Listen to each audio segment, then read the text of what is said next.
Hello all, வாழ்க வளமுடன். எல்லோரும் நல்லா இருப்பீங்கன்னு நான் நம்புகிறேன். இது வந்து பார்த்திங்கனாக்கா பெங்களூரில் ஹனுமன் ஜெயந்தி.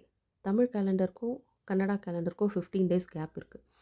முன்னாடியே வரும், கன்னடாவில் முன்னாடியே வரும். ஸோ அப்போ நடந்த ஹனுமன் ஜெயந்தியோட ஒரு குட்டி வீடியோ தான் இது. அன்றைக்கி பார்த்திங்கனாக்கா நான் ஆஃபீஸ் எல்லாம் போயிட்டு முடிச்சுட்டு வந்து கோயிலுக்கு போகிறதுக்கு நைட்டு 9 மணி ஆச்சு. அப்போவுமே எவ்வளோ ரஷ் இருக்காங்கன்னு நீங்கள் பார்க்குறீங்க இல்லைங்களா? அலங்காரம்லாம் ரொம்ப நல்லா இருந்ததுங்க. இது வந்து கொடிக்கம்பம். இந்த கொடிக்கம்பம் பார்த்திங்கனாக்கா நெல்மணி தோரணம், வாழைப்பழம், கரும்பு, ஃப்ளவர்ஸ் இதெல்லாம் வச்சுட்டு ரொம்ப அழகாக அலங்காரம் பண்ணியிருந்தாங்க. கோவில் ஃபுல்லுமே தென்னை ஓலையெல்லாம் வச்சுட்டு பின்னி அந்த கலர் காம்பினேஷன் நீங்கள் பாருங்கள். க்ரீன் வித் ஒயிட் பேக்ரவுண்டில் அது எப்படி பண்ணி கைவேலை வந்து அவ்வளோ அழகாக இருந்தது. இவர் பார்த்திங்கன்னா நம்ம கணேஷா எல்லா தெய்வத்துக்குமே பார்த்திங்கனாக்கா நாராயணர், லக்ஷ்மி எல்லாருக்குமே வந்து அன்றைக்கி வெள்ளி கவசம் சாத்தியிருந்தாங்க.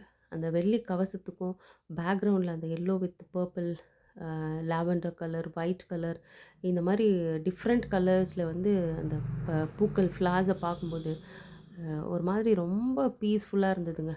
அது உங்களுக்கும் கிடைக்கணும்னு சொல்லிட்டு தான் ஒரு குட்டி வீடியோ எடுத்த பர்மிஷன் வாங்கிட்டு இவர் வந்து நாராயணர். அடுத்து நம்ம முக்கியமாக ஹீரோ ஸ்ரீராமஜெயம் ஸ்ரீராமஜெயம் ஸ்ரீராமஜெயம் ஸ்ரீராமஜெயம் ஸ்ரீராமஜெயம் ஸ்ரீராமஜெயம் ஸ்ரீராமஜெயம் ஸ்ரீராமஜெயம் இதே தான் நான் சொல்லிகிட்டே போயிட்டுருந்தேன்.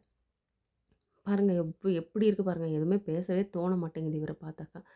அன்றைக்கி சுந்தரகாண்டம் பாராயணம் பண்ணோம்.